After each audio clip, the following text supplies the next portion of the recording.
전서 5장 17절부터 22절까지 함께 보도록 하겠습니다.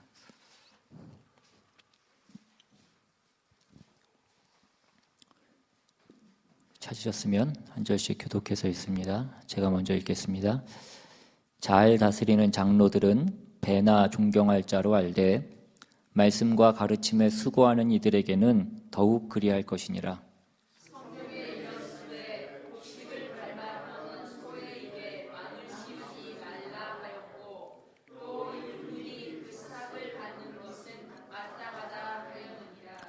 장로에 대한 고발은 두세 증인이 없으면 받지 말 것이요, 범죄한 자들은 모든 사람 앞에서 꾸짖어 나머지 사람들로 두려워하게 하라. 하나님과 그리스도 예수와 택하심을 받은 천사들 앞에서 내가 엄히 명하노니 너는 편견이 없이 이것들을 지켜 아무 일도 불공평하게 하지 말며 아무에게나 경솔히 안수하지 말고 모든 사람의 죄에 간섭하지 말며 내 자신을 지켜 정결하게 하라. 아멘. 기도하겠습니다. 하나님, 이 시간 저의 마음을 온전히 주의 말씀에 갈급하게 주님 도와주셔서 오늘 귀한 말씀 듣고 주님의 뜻을 온전히 다시 한번 깨닫고 분별할 수 있는, 그래서 우리의 삶을 다시 한번 결단하고 그 방향을 새롭게 세울 수 있는 귀한 시간 될 수 있도록 주님 인도하여 주시옵소서. 저의 생각을 지켜주시옵시고 저의 마음을 지켜주시옵소서. 감사드리고 예수님의 이름으로 기도드리옵나이다. 아멘.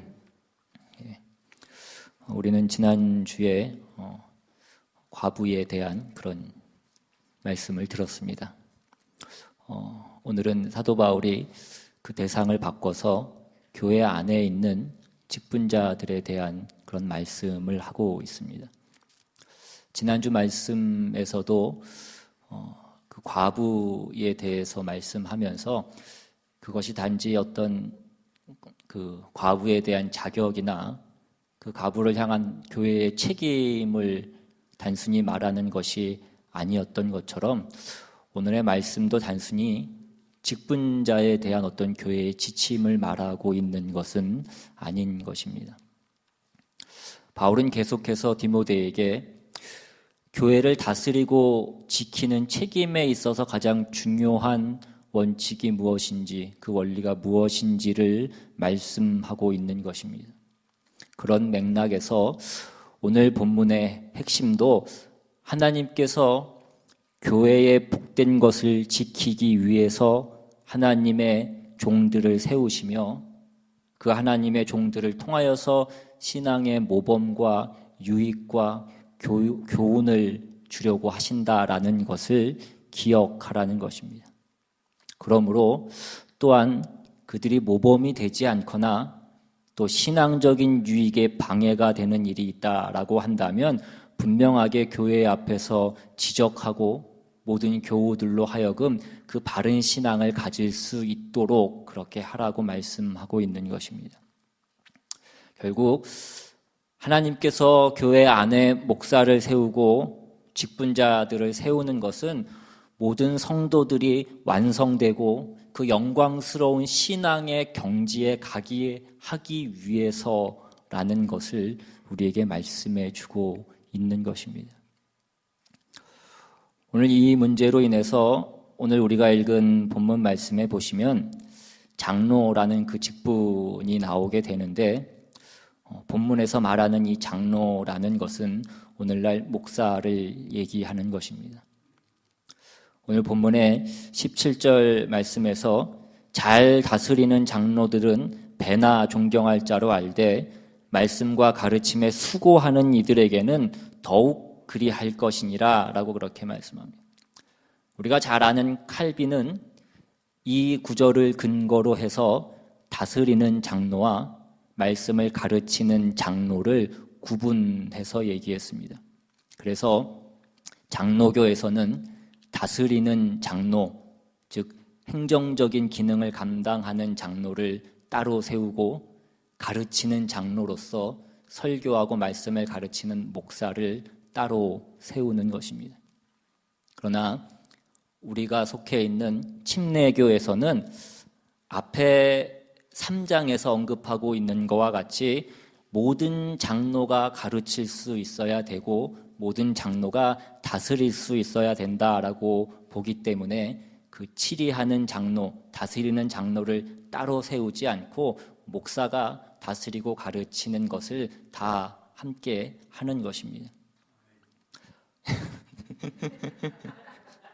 어느 쪽이 더 맞다 틀리다를 말씀드리려고 하는 것이 아니라 본문에서의 장로는 목사와 또 직분자를 얘기하고 있다라는 것입니다. 목사는 우선 가르치고 설교하는 장로인 것입니다. 그런 장로를 오늘 본문 17절에서는 존경할 자로 알되라고 그렇게 얘기하면서 존경해야 된다라고 그렇게 얘기합니다. 목사는 교회에 유익을 주려는 하나님의 뜻임을 잘 이해해서 섬겨야 된다라고 얘기하고 있는 것입니다. 저를 잘 섬기라고 얘기하는 것이 아닙니다. 또한 여기에서 말하는 이 존경이라는 말도 우리가 앞에서 과부를 언급할 때 본 것과 같이 과부를 존대하라라고 얘기했을 때 그 존대라는 뜻 안에는 어떤 인격적인 존중과 함께 경제적인 도움을 줘야 되는 것과 마찬가지로 오늘 여기 존경해야 된다라는 이 말 안에도 물질적인 보상을 해야 되는 것을 포함하고 있는 것입니다. 일반적으로 목사는 그 하나님의 일을 하는 것을 위하여서 다른 생업에 종사할 수 없기 때문에 교회가 목사의 생활비를 책임지게 되는 것입니다. 그래서 이어지는 그 18절의 말씀을 보시면 성경에 일렀으되 곡식을 밟아 떠는 소의 입에 망을 씌우지 말라 하였고 또 일꾼이 그 삭슬 받는 것은 마땅하다 하였느니라 라고 그렇게 말씀합니다. 이 부분에 대해서 더 자세하게 설명하고 있는 것이 고린도전서 9장입니다. 여러분이 가진 성경, 신약성경 272페이지입니다. 고린도전서 9장 1절 이하부터 보시면 내가 자유인이 아니냐 사도가 아니냐 예수 우리 주를 보지 못하였느냐 주 안에서 행한 나의 일이 너희가 아니냐 다른 사람들에게는 내가 사도가 아닐지라도 너희에게는 사도이니 나의 사도됨을 주 안에서 인친 것이 너희라. 나를 비판하는 자들에게 변명할 것이 이것이니 우리가 먹고 마실 권리가 없겠느냐? 우리가 다른 사도들과 주의 형제들과 게바와 같이 믿음에 자매된 아내를 데리고 다닐 권리가 없겠느냐?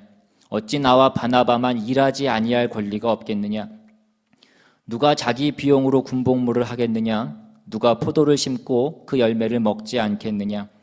누가 양떼를 기르고 그 양떼의 젖을 먹지 않겠느냐? 내가 사람의 예대로 이것을 말하느냐? 율법도 이것을 말하지 아니하느냐? 모세의 율법에 곡식을 밟아 떠는 소에게 망을 씌우지 말라 기록하였으니 하나님께서 어찌 소들을 위하여 염려하심이냐? 오로지 우리를 위하여 말씀하심이 아니냐? 과연 우리를 위하여 기록된 것이니 밭 가는 자는 소망을 가지고 갈며 곡식 떠는 자는 함께 얻을 소망을 가지고 떠는 것이라. 우리가 너희에게 신령한 것을 뿌렸은즉 너희의 육적인 것을 거두기로 과하다 하겠느냐. 그러니까 당시에 그 말씀을 전하고 그 복음의 사역을 감당했던 사도들은 그 말씀을 전하기 위해서 이곳저곳을 돌아다녔기 때문에 어떤 일정한 생업을 가져서 어떤 자기의 그 생계를 감당하는 것이 어려웠습니다.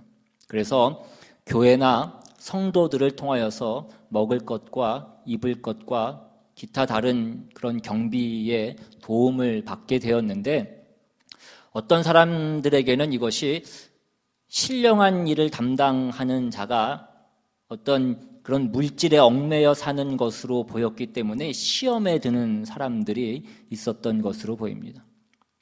또한 바울은 그러한 것들이 염려가 되어서 그 고린도 지역에서는 그 고린도 교회 교인들에게 어떤 그런 자기의 사례비를 받지 않고 그런 물질적인 도움을 받지 않고 사역을 했었는데 그러니까 또 고린도 교회 교인들이 사도 바울은 다른 사도들보다 못하기 때문에 그가 그런 도움을 받지 않는 것이다 라고 그렇게 또 비난하고 폄하하는 그런 사람들이 있었던 것입니다. 그래서 그 얘기들에 대해서 사도 바울의 대답이 우리가 방금 본 고린도전서 9장의 말씀입니다.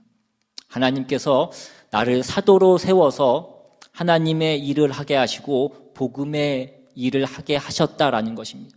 그러니까 나도 내가 하나님의 일을 해서 너희를 위해서 그 복음을 전했기 때문에 너희로부터 그러한 것들을 요구할 수 있는 그러한 권리가 나에게 있다라고 그렇게 얘기합니다. 그 모세의 율법에서도 얘기한 것과 같이 그 곡식을 밟아서 떠는 그 소에게 그 망을 씌우지 말라라고 하는 것과 마찬가지다. 그 율법에서도 그것을 금하고 있지 않다라고 그렇게 얘기하고 있는 것입니다.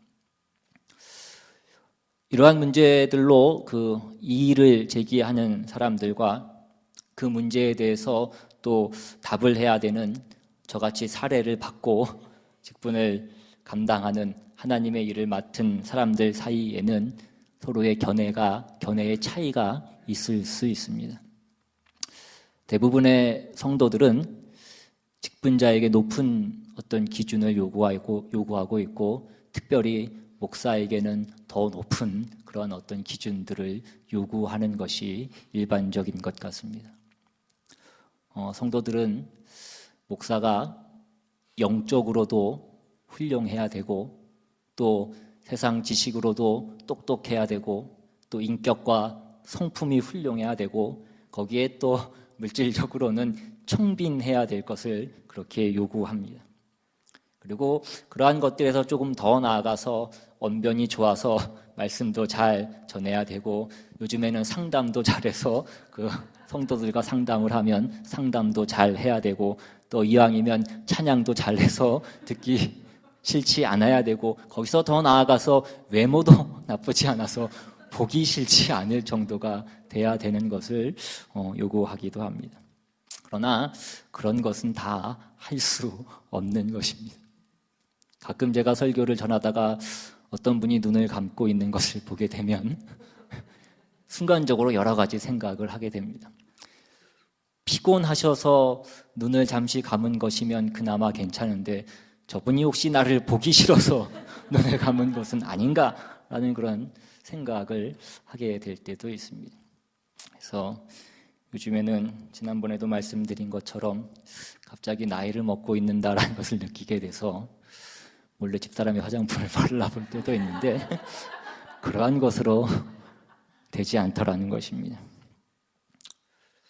물론 기독교 역사를 보면 정말 그 모든 방면에서 훌륭한 괜찮은 그런 위인들이 나오고 있어서 그렇지 못한 사람들을 부끄럽게 만들기도 합니다. 이것은 훌륭한 사람이며 하나님이 우리에게 허락하시고 원하시는 신앙의 경지가 얼마나 높은 것인가를 우리에게 보여주시기 위한 하늘에 빛나는 별과 같은 사람들인 것입니다. 그런 사람을 우리는 훌륭한 사람이라고 하고 위인이라고 그렇게 얘기합니다. 그러나 훌륭하다라는 것은 그것이 드물다라는 뜻이기도 한 것입니다. 그것은 매우 드물고 그렇게 살기가 쉽지 않다는 뜻입니다. 대부분의 사람들은 그러한 경지에 가지 못하고 못 가는 것을 아는 것을 그래서 겸손하다라고 그렇게 얘기하는 것입니다. 그런데 이 문제와 관련해서 사회적으로나 교회 안에서도 시험거리가 있습니다. 이런 문제에 대해서 얘기를 하다 보면 어떤 분은 왜 목사님은 돈을 받느냐라고 그렇게 얘기하는 분들도 있습니다. 성경에 보면 바울은 자비량으로 자기가 텐트를 만들어서 돈 받지 않고 그렇게 사역했는데 왜 목사님은 치사하게 교회에서 돈을 받느냐라는 것입니다. 그런 얘기를 들으면 딱히 당당하게 대답할 말이 별로 없습니다. 기껏해야 한다는 말이 사도 바울도 다 그랬던 것은 아니고 몇몇 지역에서는 그렇지 않았던 적도 있었고 뭐라고 얘기하기도 하고 또 사도 바울은 결혼하지 않고 혼자였기 때문에 그러나 목사는 가족이 있고 가족이 있기 때문에 그래도 가족은 먹여 살려야 되지 않겠냐라고 그렇게 얘기하는 것이 고작일 수 있습니다. 그러면 또 얘기하는 것이 그러면 결혼은 왜 했냐라는 것입니다. 신부님들은 결혼하지 않냐. 저도 가끔은 그것이 가장 큰 잘못이 아니었나라는 그런 생각을 가끔 하게 될 때도 있습니다. 지난주에도 말씀드렸지만 지난주 말씀을 잘 기억하셔서 젊은 과부와 같이 쓸데없이 가서 말씀하셔서 문제를 일으키지 않으시기를 바랍니다. 그러나 제가 나이가 들고 목회를 하면서 목사를 하면서 깨닫게 되는 것은 가족을 가져보지 않고 또 가족 때문에 어떤 치사한 돈을 벌어보지 않고 또 억울한 자리와 화가 나는 것들을 참아보지 않고서는 인간이 무엇인지 인생이 무엇인지를 제대로 이해할 수 없더라는 것입니다. 제가 이나마 괜찮아진 것 또한 가족이 있었기 때문이라는 것입니다. 특별히 저희 집사람이 많은 역할을 해줬기 때문에 아이가 없지만 아이의 역할까지도 해주었기 때문에 이나마 제가 이 자리에 설 수 있지 않았나라고 생각을 합니다. 그런 면에서 가톨릭의 신부들은 가족을 안 가졌기 때문에 인생을 다 알지 못하는 것입니다.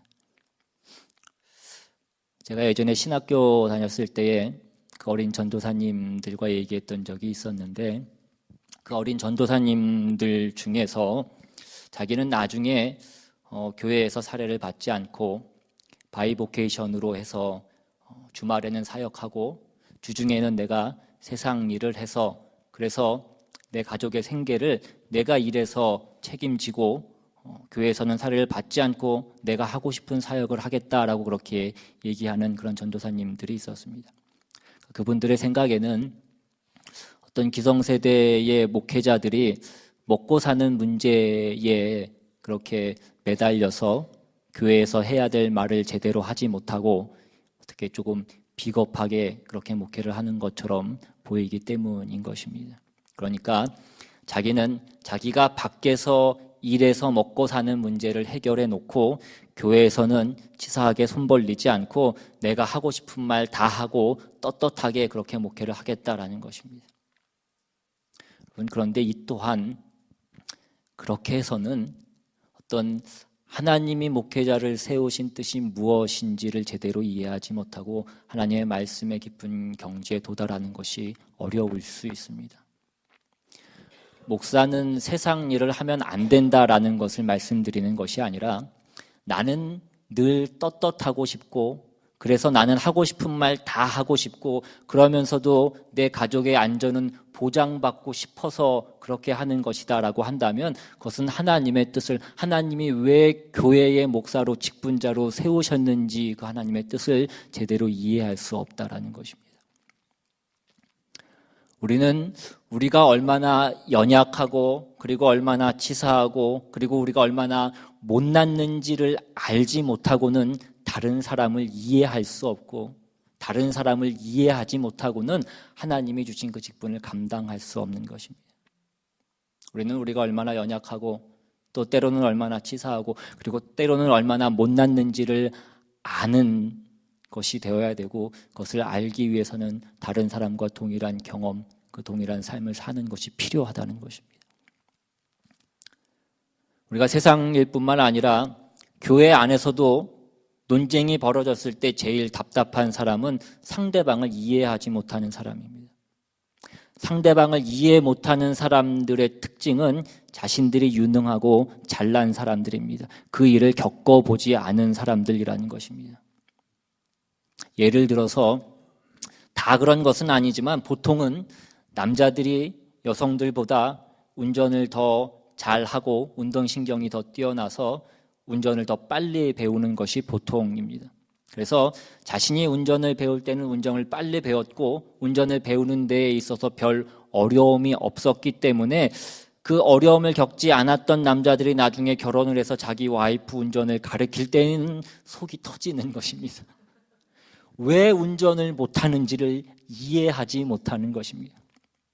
그래서 운전을 가르치다 보면 고성이 오가기 시작하고 네가 잘났네, 내가 잘났네, 나도 너처럼 멍청해봤으면 좋겠네 하든지 끝내 싸움을 하게 되고 사네 안 사네 라는 얘기를 하고, 그래서 소위 세상에서 말하기도 남편에게는 운전을 배우면 안 된다라고 그렇게 얘기하기도 하는 것입니다.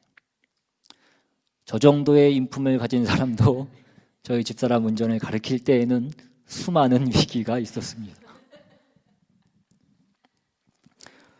우리가 신앙생활을 하고 인생을 살면서 우리가 저지르는 최고의 실수가 무엇인지 아십니까? 우리는 상대방을 이해하지 못할 뿐만 아니라 이해하지 못하기 때문에 상대방이 틀렸다고 정죄하고 우긴다는 것입니다. 여러분, 이것은 너는 왜 못생겼느냐라고 따지는 것과 마찬가지인 것입니다. 여러분, 못생긴 사람한테 넌 왜 못생겼냐라고 얘기하면 어떻게 하라는 얘기입니까? 그럼 못생긴 사람이 자기가 못생긴 것을 이해한다고 해서 그 사람이 잘생겨지지는 않는다는 것입니다. 목사님 왜 그렇게 마르셨어요? 라고 얘기하면 제가 그것을 안다고 해서 살이 쪄지지는 않더라는 것입니다. 제가 설교 시간을 통하여서 저희 집사람이 살이 쪘다라고까지 말했지만 그렇다고 해서 우리 집사람이 살이 빠지지는 않더라는 것입니다. 상대방이 답답하게 느껴지고 상대방이 못생긴 것처럼 느껴지면 아마 그 사람은 유능한 사람일 것이고 똑똑한 사람일 것이고 잘생긴 사람일 것입니다.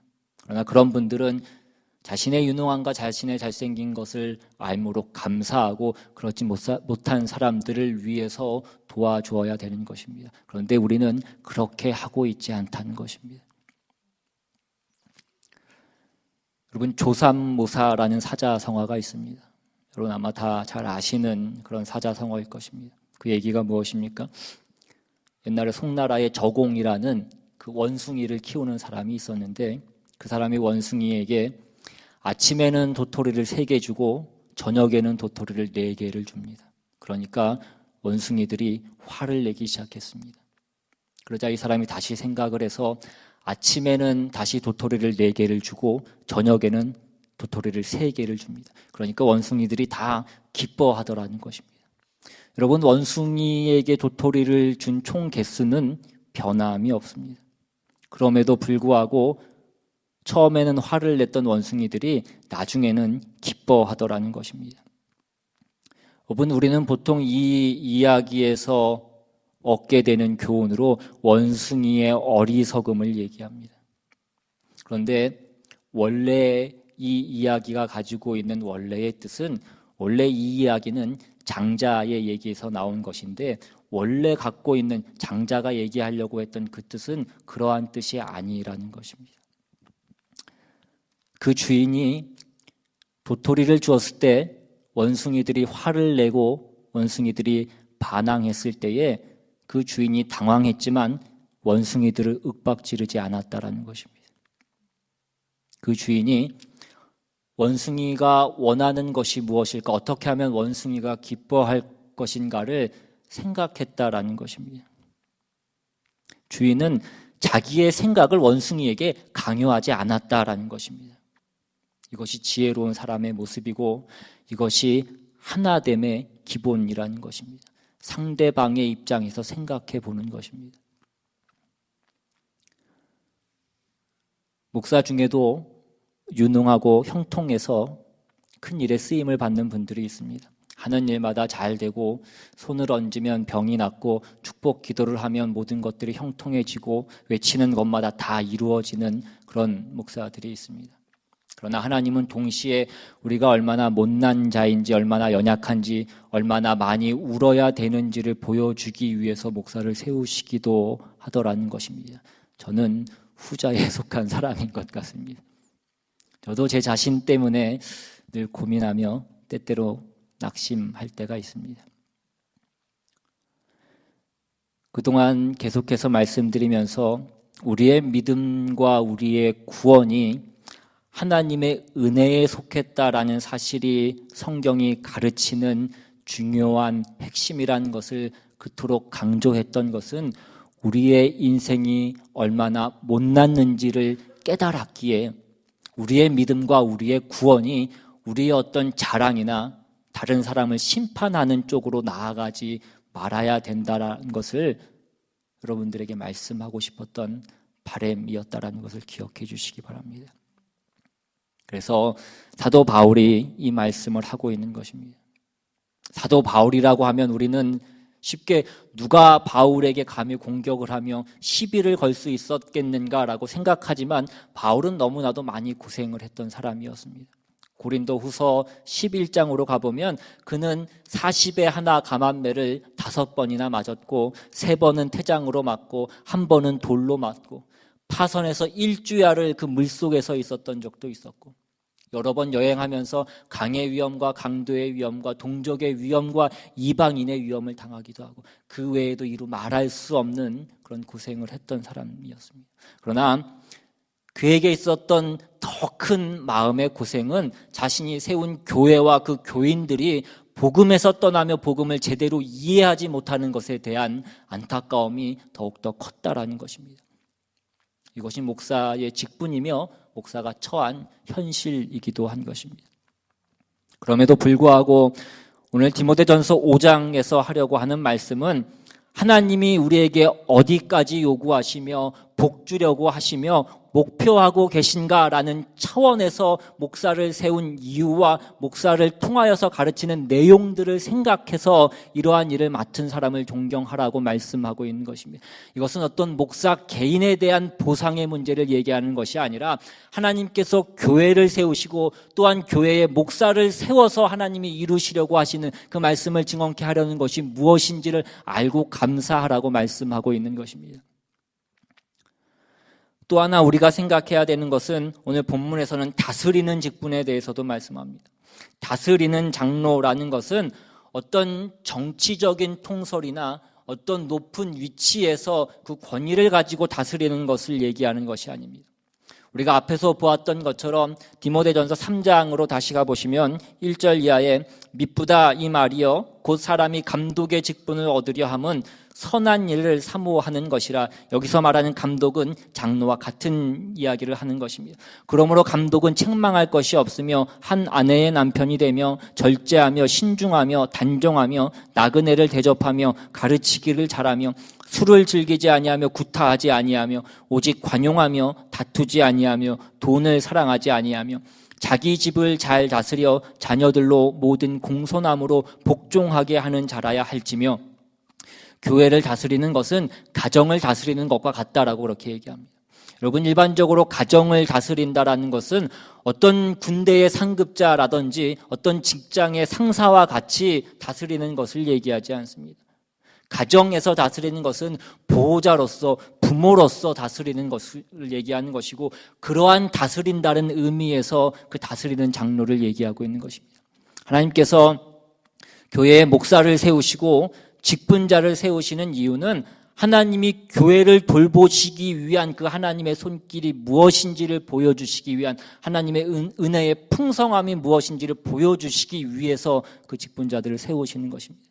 하나님께서 무한히 베푸시려는 그분의 은혜와 사랑과 복주심의 손길로서 하나님의 일꾼들을 세우신다는 것입니다. 그런데 우리는 자꾸 직분자가 되면 계급화가 되고 그것이 무슨 지위인 것처럼 아는 것이 우리의 문제라는 것입니다. 우리가 교회 안에서 직분자로 서게 되면 우리는 그 순간부터 교회의 가장 낮은 자로서 섬기는 자로서 있어야 되는 것입니다. 그래서 우리는 리더가 되면 무슨 일에든지 져야 되고 인내해야 되는 것입니다. 우리가 진리를 지키는 문제에 있어서는 양보할 수 없고 타협할 수 없는 것이지만 우리가 생명에 관한 일에서는 우리가 늘 져야 되고 우리가 늘 참아야 된다라는 것입니다. 그 영혼을 키우는 일에 있어서는 우리가 한없이 기다려야 되고 우리가 한없이 져야만 된다라는 것입니다. 이것이 잘 다스리는 장로를 얘기하고 있는 것입니다. 우리가 잘 다스리는 장로라는 말 속에는 하나님이 그 직분자를 세우셔서 모든 교인들에게 주시려는 그 유익들, 신앙의 가장 고귀한 자리로 이르게 하는 그 권면과 모범과 격려와 인내와 용서와 그러한 것들을 내용으로 하고 있는 것입니다. 이것은 목사나 어떤 장로의 이야기를 한다기보다 더 크게 하나님이 부르신 그분의 모든 백성들을 하나님이 교회를 세우시고 그 안에서 어떻게 이끄시고 어디까지 이끌고 계신가를 우리에게 가르쳐 주고 있는 것입니다. 다시 말하면 여기에서 말씀은 어떤 목사나 직분을 맡은 자에 대한 그 이야기를 하려고 하고 있다기보다는 교회가 가지는 하나님의 궁극적인 목적과 하나님이 신자들에게 요청하시는 그 신앙의 대원칙이 무엇인지에 대해서 우리에게 말씀하고 있는 것입니다. 그래서 우리가 경계해야 될 것은 그 한순간도 중단치 않고 쉬지 않으시고 끊임없이 일하시고 간섭하시는 하나님의 손길과 인도하심에 우리가 제대로 반응하고 있느냐라는 것과 이것이 성도 전체가 우리 모두가 생각해야 될 결론이라는 것입니다. 우리가 이 문제를 위해서 마지막으로 이사야서 58장을 한번 찾아보기로 합니다. 여러분이 가진 성경 구약 성경 1039페이지입니다. 이사야서 58장 3절 이하부터 보시면 우리가 금식하되 어찌하여 주께서 보지 아니하시오며 우리가 마음을 괴롭게 하되 어찌하여 주께서 알아주지 아니하시나이까. 보라 너희가 금식하는 날에 오락을 구하며 온갖 일을 시키는도다. 보라 너희가 금식하면서 논쟁하며 다투며 악한 주먹으로 치는도다. 너희가 오늘 금식하는 것은 너희의 목소리를 상달하게 하려는 것이 아니니라. 이것이 어찌 내가 기뻐하는 금식이 되겠으며 이것이 어찌 사람이 자기의 마음을 괴롭게 하는 날이 되겠느냐. 그의 머리를 갈대같이 숙이고 굵은 배와 재를 펴는 것을 어찌 금식이라 하겠으며 여호와께 연락될 날이라 하겠느냐. 내가 기뻐하는 금식은 흉악의 결박을 풀어주며 멍에의 줄을 끌어주며 압제당하는 자를 자유하게 하며 모든 멍에를 꺾는 것이 아니겠느냐. 또 줄인 자에게 내 양식을 나누어 주며 유리하는 빈민을 집에 들이며 헐벗은 자를 보면 입히며 또 내 곤욕을 피하여 스스로 숨지 아니하는 것이 아니겠느냐. 그리하면 내 빛이 새벽같이 비칠 것이며 내 치유가 급속할 것이며 내 공의가 내 앞에 행하고 여호와의 영광이 내 뒤에 호위하리니 네가 부를 때에는 나 여호와가 응답하겠고 네가 부르짖을 때에는 내가 여기 있다 하리라. 만일 네가 너희 중에서 멍에와 손가락질과 허망한 말을 제하여 버리고 줄인 자에게 내 심정이 동하며 괴로워하는 자의 심정을 만족하게 하면 내 빛이 흑암 중에서 떠올라 내 어둠이 낮과 같이 될 것이며 여호와가 너를 항상 인도하여 메마른 곳에서도 내 영혼을 만족하게 하며 내 뼈를 견고하게 하리니 너는 물된 동산 같겠고 물이 끊어지지 아니하는 샘 같을 것이라. 내게서 날 자들이 오래 황폐된 곳들을 다시 세울 것이며 너는 역대의 파괴된 기초를 쌓으리니 너를 일컬어 무너진 데를 보수하는 자라 할 것이며 길을 수축하여 거할 곳이 되게 하는 자라 하리라. 만일 안식일에 내 발을 금하여 내 성일에 오락을 행하지 아니하고 안식일을 일컬어 즐거운 날이라 여호와의 성일을 존귀한 날이라 하여 이를 존귀하게 여기고 내 길로 행하지 아니하며 내 오락을 구하지 아니하며 사사로운 말을 하지 아니하면 네가 여호와 안에서 즐거움을 얻을 것이라. 내가 너를 땅의 높은 곳에서 올리고 내 조상 야곱의 기업으로 기르리라. 여호와의 입의 말씀이니라. 종교적인 행사를 하며 어떤 명분이나 어떤 형식을 행하는 것이 믿음이 아니라고 그렇게 말씀합니다. 그리스도 안에서 우리에게 베푸신 하나님의 마음을 이해하고 닮아가는 것이 믿음이라고 말씀하고 있습니다. 여기서 몇 번이나 계속해서 언급하는 오락을 구하지 않는다라는 것은 내가 좋아하는 것을 하지 않는다라는 것을 얘기하는 것입니다. 어떤 취미 생활을 하지 말라라거나 금욕 생활을 하라는 것이 아니라 내가 좋기 위해서 남을 해하는 것을 하지 말라는 것입니다. 남을 위해서 내가 희생하라고 얘기하고 있는 것입니다. 6절에 있는 바와 같이 내가 기뻐하는 금식은 흉악의 결박을 풀어주며 멍에의 줄을 끌어주며 압제당하는 자를 자유하게 하며 모든 멍에를 꺾는 것이 아니겠느냐. 이것이 주님께서 십자가를 지신 이유이기도 한 것입니다. 10절에 줄인 자에게 내 심정이 동하며 괴로워하는 자의 심정을 만족하게 하면 내 빛이 흑암 중에서 떠올라 내 어둠이 낮과 같이 될 것이며 라고 말씀하고 있습니다. 우리가 가진 그 죄성을 극복하고 예수 그리스도를 닮는 것이 교회에게 요구하시는 하나님의 목적이시요 우리를 부르신 이유라는 것입니다. 9절 하반절에도 있는 바와 같이 내가 너희 중에서 멍에와 손가락질과 허망한 말을 제하여 버리라 라고 말씀합니다. 여러분, 이것은 어려운 것입니다. 그러나 우리가 해야 될 싸움이라는 것입니다. 여러분, 이것을 위하여서 하나님께서 교회의 직분자들을 세워서 그 모범을 보이시고 모델로 삼으시기를 원하시는 것입니다. 이것은 다만 몇몇 직분자들에게 해당되는 그런 말씀이 아니라 우리는 우리가 그러한 하나님의 모델이 되어서 쓰임 받기를 원하고 사모해야 되는 것입니다. 우리는 우리의 싸움이 무엇인지를 이해하고 하나님이 교회 안에서 우리에게 주시려고 하시는 것이 무엇인지를 깨달아야 된다라는 것입니다. 우리가 필요하거나 우리가 하나님 필요할 때만 하나님을 찾는 그 자리에 있는 것이 아니라 우리의 책임을 떠넘기는 것이 아니라 우리 스스로의 그 신앙의 책임이 무엇인지를 깨닫고 그 신앙을 책임지는 자가 되어서 우리가 스스로 그 하나님의 모델이 되기를 원하는 그 자리로 나아가는 그 교회의 일꾼과 직분자로 세워지는, 그리고 그 안에서 끊임없이 간섭하시는 하나님의 일하심을 확인하시고 경험하시는 저와 여러분이 다 되시기를 주님의 이름으로 축원합니다. 우리 시간 함께 한번 찬양하고 기도하기 원합니다. 이 시간 찬양할 때에 하나님 우리를 사용하여 주시옵소서. 우리가 이 교회 안에 정말 하나님이 원하시는 그 일꾼으로 세움 받아서 하나님의 그 뜻을 나타내시는 그 모델로 그 하나님의 그 풍성한 손길을 나타내는 그 일들로 우리 모두가 사용되고 세워질 수 있도록 시간 함께 다짐하고 결단하는 마음으로 같이 찬양하고 기도하며 나아갑니다.